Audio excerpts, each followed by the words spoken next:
Olá, são 16 horas, o Conectado está no ar na Mega TV e também pela internet no megatv.com.br.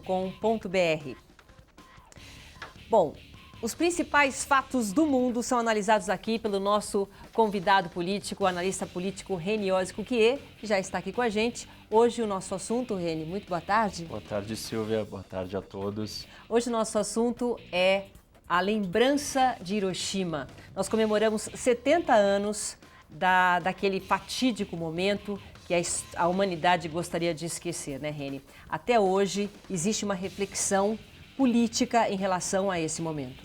Sim, acho que a pergunta, né, Silvia, é: será que nós vamos passar mais 70 anos sem o uso da bomba atômica? São 70 anos desde o dia que a bomba atômica foi usada.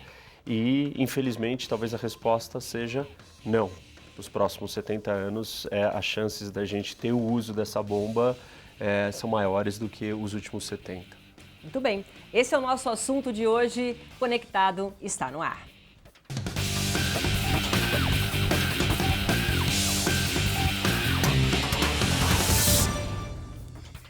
Bom, vamos começar explicando esse momento, que foi um momento dramático. Na verdade, né, Reni, o que aconteceu? Pelo menos dentro da pesquisa, de tudo que foi visto e foi colocado, os Estados Unidos foram os únicos que fizeram uma barbaridade dessa, que atiraram uma bomba em cima de civis. Quer dizer, o grande erro da humanidade foi cometido por eles. A gente não dá para julgar nenhum evento sem entender o contexto, porque se a gente disser assim, aquela pessoa matou a outra, uma coisa é eu sair de casa com uma vontade de te matar, outra coisa é um bandido entra na minha casa e ele vai atacar minha família e aí eu, para defender, mato ele. Então, o contexto do uso da bomba atômica, ele tem que ser entendido, senão parece que é uma atrocidade sem tamanho. E a Segunda Guerra Mundial, que é o momento onde a bomba atômica foi usada, foi o maior conflito da história da humanidade, onde morreram mais pessoas. Então, desde ao longo da história da humanidade, nunca se teve um conflito, uma guerra tão violenta e tão perigosa e destrutiva, aonde um grupo de 3 países, o Japão, a Alemanha e a Itália, juntos queriam dominar o mundo com regimes fascistas, nazistas, ditatoriais, exterminando pessoas pelo mundo. Então, normalmente na história é sempre difícil a gente distinguir quem está certo e está errado, porque sempre tem o outro lado. Não dá para dizer também quem fez alguma coisa contra aquele primeiro. Não teve nenhum momento na história, Silvia, tão claro aonde a gente pudesse distinguir quem era o certo e quem era o errado quanto na Segunda Guerra Mundial. Ou seja, o Japão fazia parte do lado mau, junto com a Alemanha e com a Itália.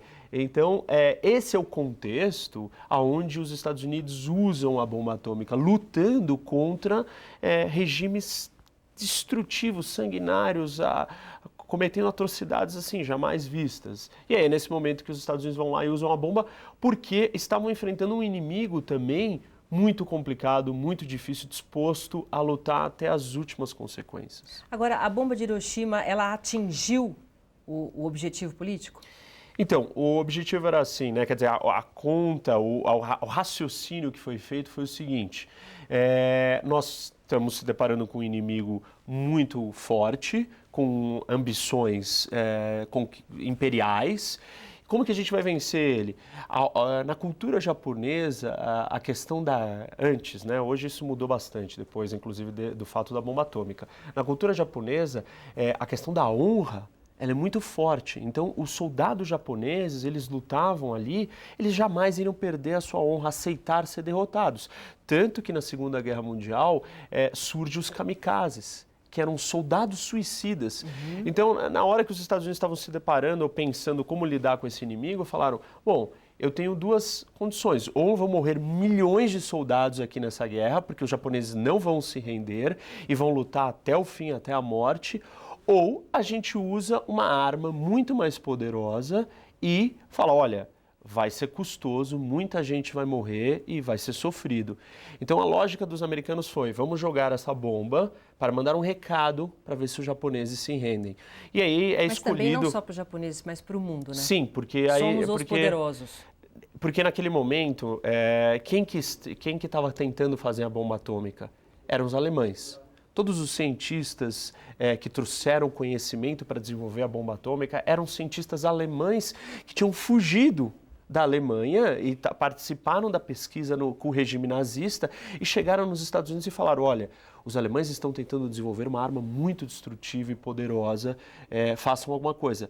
Eles não conseguiam falar com o governo americano, eles chamaram Einstein, que era o maior físico daquele momento, e falaram, Einstein, você tem influência, você tem respeito e credibilidade, fale com o presidente americano. Ele manda uma carta para o presidente americano dizendo, os Estados Unidos precisa começar a desenvolver essa tecnologia antes que seja tarde demais e que os alemães construam uma bomba atômica. Então, aí o Roosevelt acaba dizendo e falando, tá bom, vamos trabalhar nessa bomba. Então, existia uma preocupação que os outros inimigos, e a União Soviética também, que já estava se tornando alguém duvidoso ali na aliança, tivesse desenvolvendo a bomba atômica. Então, os Estados Unidos precisavam conter, vencer o inimigo, o Japão, ter a bomba antes que a Alemanha e mandar um recado para a União Soviética. Olha, eu já tenho essa arma, cuidado com as suas ambições.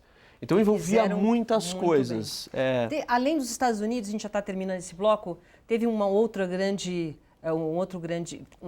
tragédia, melhor dizendo, em relação à bomba atômica. Algum outro país fez isso? Não, a bomba atômica nunca foi usada, foi ameaçada, você teve testes, você teve acidentes nucleares, que não é uma bomba, né?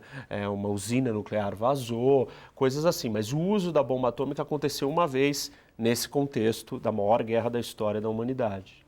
Então tá bom. Vamos fazer um rápido intervalo comercial e daqui a pouco a gente volta para saber também a reflexão que está sendo feita no mundo político internacional em relação a esses 70 anos da bomba atômica. A gente volta já já.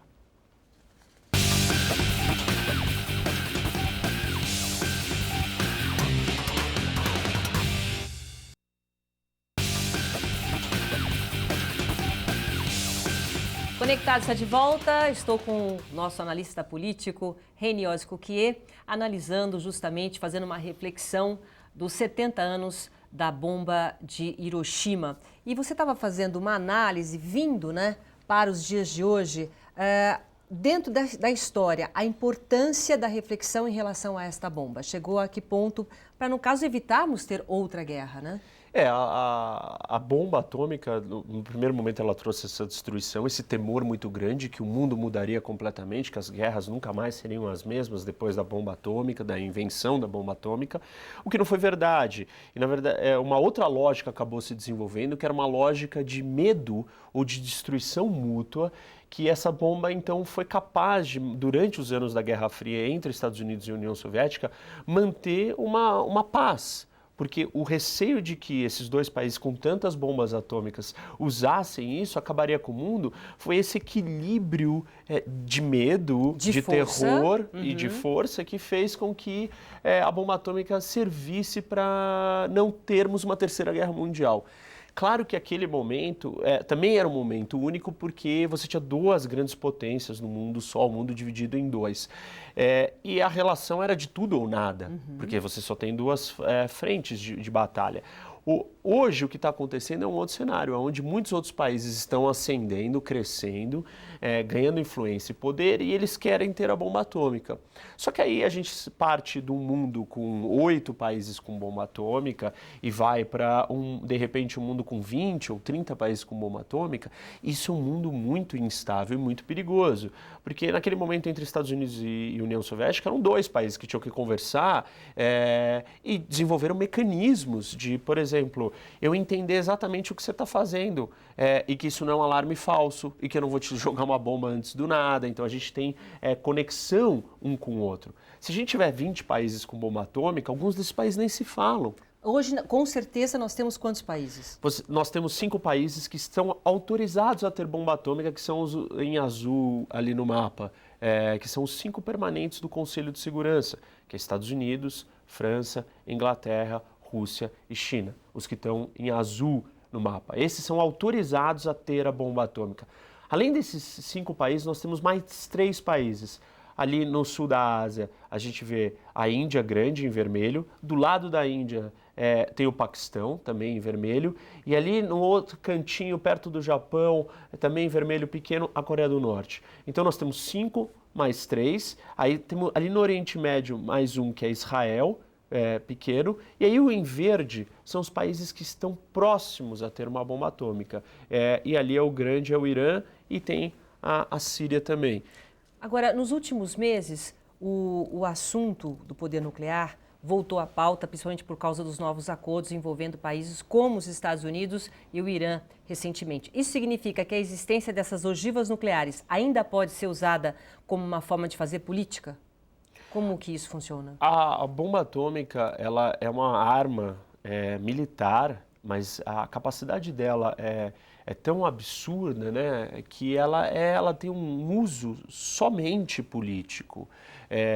Mesmo dentro do uso da guerra, ela é usada como uma ferramenta de guerra para conseguir uma submissão política. Então ela é uma arma que dá status, poder, ela dá capacidade de coerção, ou seja, se ameaçar os outros, você mostra que você é forte, você mostra que você é importante porque poucos países têm, você participa de conversas que só aqueles que têm a bomba participam.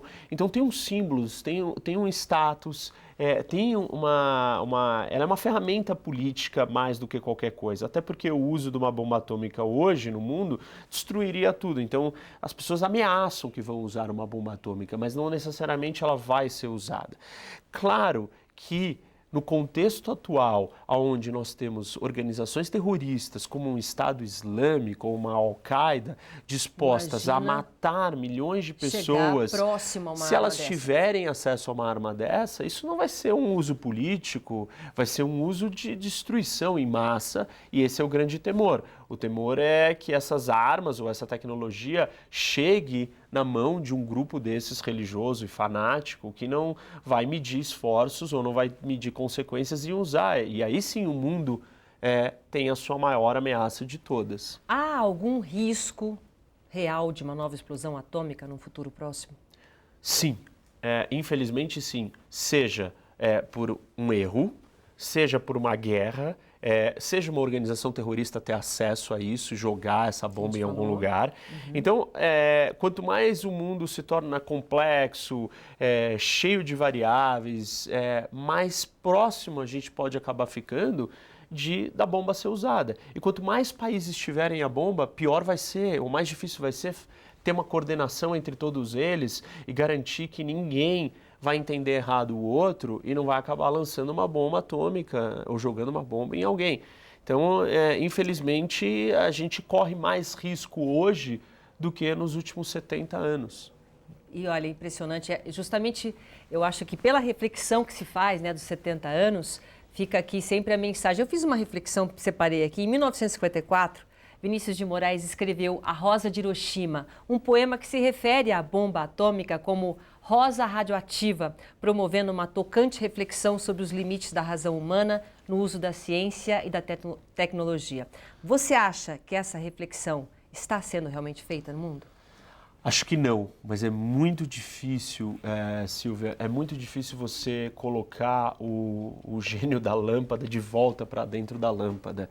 Existem campanhas mundiais para abolir a bomba atômica do mundo, mas isso não vai acontecer, porque uma vez que essa tecnologia foi descoberta e o poder que ela confere e o nível de desconfiança que existem entre os países, ninguém vai abdicar dessa tecnologia ou dessa arma sabendo que o outro tem a arma, então eu fico em desvantagem.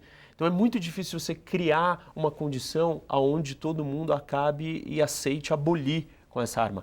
Mas isso não é algo sem precedentes. As armas químicas, supostamente o mundo aboliu elas. Claro que a gente encontrou na Síria, mas existe um acordo e todo mundo foi destruindo. Então, na teoria é possível fazer isso com a bomba atômica, mas na prática é outra história.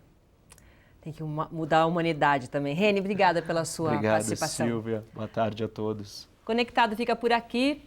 Obrigado. A gente volta daqui a pouco na próxima edição. Até já.